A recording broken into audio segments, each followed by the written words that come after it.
새벽 4시 징 하고 울리는 진동소리에 잠에서 깹니다.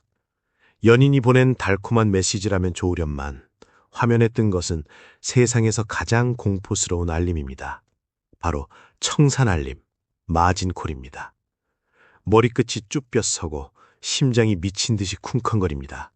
어제 저녁, 이번엔 확실해, 이건 무조건 가는 자리야 라며 호기롭게 눌렀던 롱 포지션 버튼이 내 전 재산을 삼키는 핵 버튼이 되어 돌아왔습니다. 서울의 야경은 저렇게나 평화롭고 화려한데 내 계좌는 핵폭탄을 맞은 듯 처참하게 증발해버렸습니다. 주식이나 코인 현물 거래는 물리면 언젠가 구조대라도 오지. 선물 거래는 다릅니다. 원금 자체가 영원히 되어 사라집니다. 복구할 기회조차 주지 않고 시장에서 강제 퇴장당하는 기분. 겪어보지 않은 사람은 절대 모릅니다. 도대체 왜 우리는 이 위험한 레버리지의 유혹을 뿌리치지 못하는 걸까요?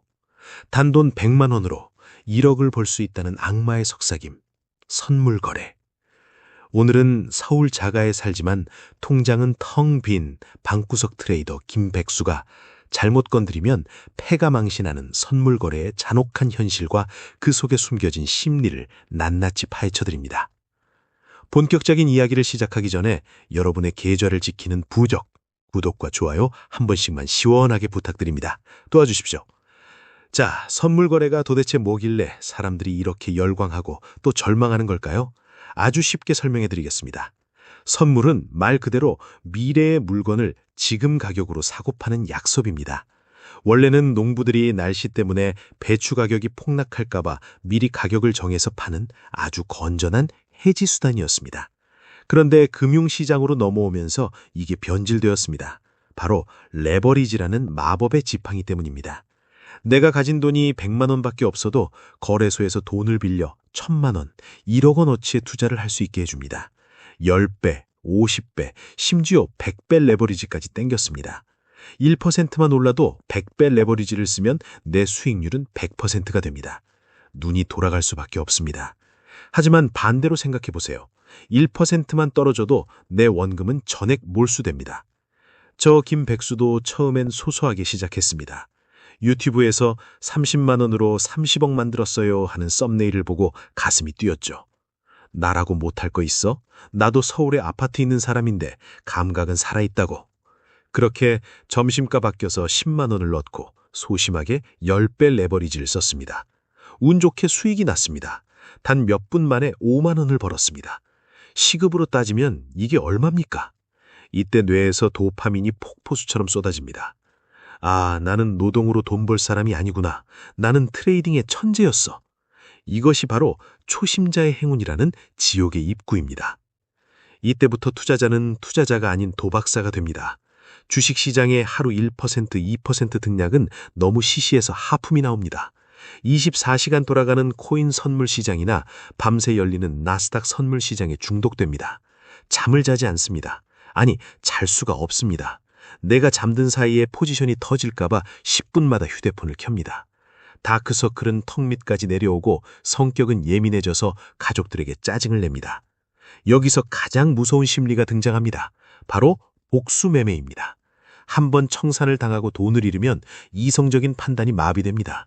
감히 시장이 내 돈을 가져가 당장 복구한다 라는 생각에 휩싸여 더 높은 고배율 레버리지를 씁니다. 이번에는 반대 방향, 숏, 매도를 칩니다.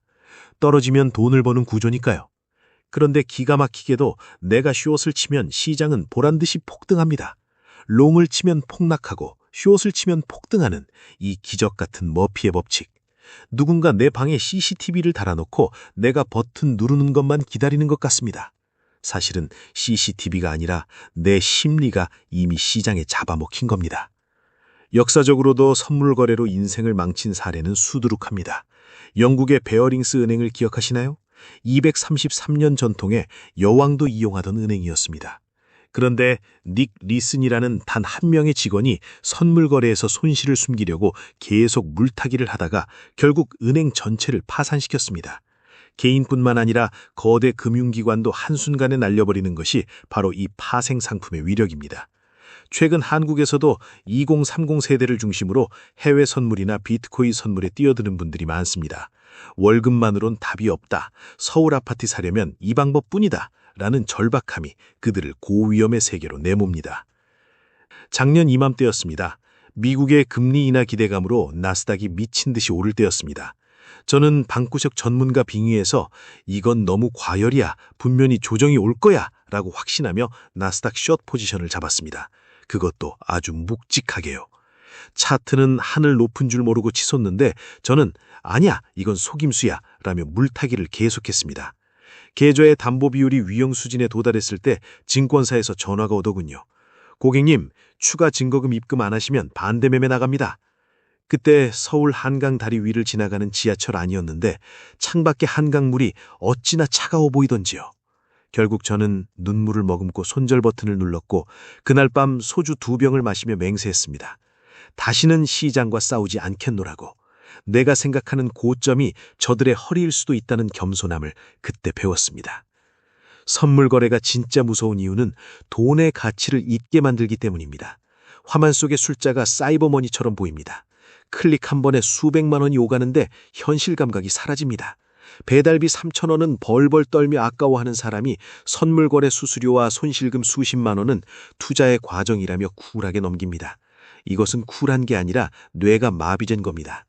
그렇다면 선물 거래는 절대 해서는 안 되는 악마의 도구일까요? 사실 도구 자체는 죄가 없습니다. 칼은 요리사가 잡으면 맛있는 요리를 만들지만 강도가 잡으면 흉기가 됩니다. 선물도 마찬가지입니다. 원래 목적인 해지, 즉 내 자산을 방어하는 용도로 쓴다면 아주 훌륭한 도구입니다. 예를 들어 내가 삼성전자를 잔뜩 들고 있는데 당장 팔기는 싫고 단기적으로 시장이 폭락할 것 같을 때 선물 매도 포지션을 잡으면 주가 하락분을 상쇄할 수 있습니다. 이것이 진짜 고수들의 사용법입니다. 하지만 우리 같은 개미들은 대부분 방어가 아니라 공격, 그것도 자살 특공대 수준의 공격을 하니 문제입니다. 만약 여러분이 죽어도 선물 거래를 해야겠다면 딱 3가지만 기억해 주세요. 첫째, 레버리지는 3배, 아무리 많아도 5배를 넘지 마세요. 사실 3배, 5배도 위험합니다. 그런데 10배, 100배? 그건 그냥 돈을 허공에 뿌리는 겁니다. 둘째, 손절 라인은 생명선입니다. 진입과 동시에 여기 깨지면 뒤도 안 돌아보고 나온다는 기계적인 손절 주문을 걸어두세요. 좀 버티면 올라오겠지 하는 존버 정신은 선물 시장에선 통하지 않습니다. 현물은 존버하면 자식에게 물려줄 주식이라도 남지만 선물은 존버하면 깡통만 남습니다. 셋째, 내가 감당할 수 있는 돈, 즉 없어져도 내 삶이 무너지지 않을 정도의 소액으로만 하세요. 대출받아서 절대 안 됩니다. 빚내서 선물하는 순간 여러분의 멘탈은 이미 진 겁니다. 요즘 유튜브나 커뮤니티를 보면 수익 인증샷들이 넘쳐납니다. 하룻밤에 1억 벌었습니다. 부럽죠. 배 아프죠. 하지만 그 뒤에 숨겨진 소리 소문 없이 사라져간 수만 명의 패배자들은 아무도 보여주지 않습니다. 생존 편향의 오류에 속지 마세요. 그 수익 인증한 사람도 내일은 청산당할 수 있는 곳이 바로 이곳입니다. 서울 자가 방구석 트레이더로서 제가 느낀 점은 진짜 부자는 빨리 되는 게 아니라는 겁니다. 빨리 부자가 되려는 욕심이 가장 빨리 가난해지는 지름길입니다. 차곡차곡 쌓아올린 부는 비바람이 불어도 무너지지 않지만 레버리지로 쌓아올린 모래성은 파도 한 번에 쓸려나갑니다. 저 김백수, 비록 지금 현금은 없어서 컵라면을 먹을지언정 마음만은 편안합니다. 왜냐고요? 무리한 욕심을 버리고 시장을 있는 그대로 바라보기 시작했으니까요.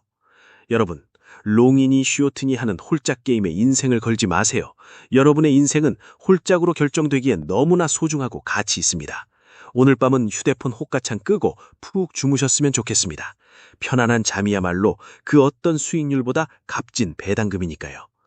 오늘 이야기가 뼈 때리는 조언이 되었기를 바라며 혹시 뜨끔하셨던 분들이 계신다면 댓글로 여러분의 에피소드도 공유해주세요. 함께 나누면 아픔은 반이 되고 교훈은 배가 됩니다. 저는 다음에 더 유익하고 더 현실적인 투자 이야기로 돌아오겠습니다. 지금까지 방구석 트레이더 김백수였습니다. 여러분의 계좌에 빨간 불기둥만 가득하길 기원합니다. 감사합니다.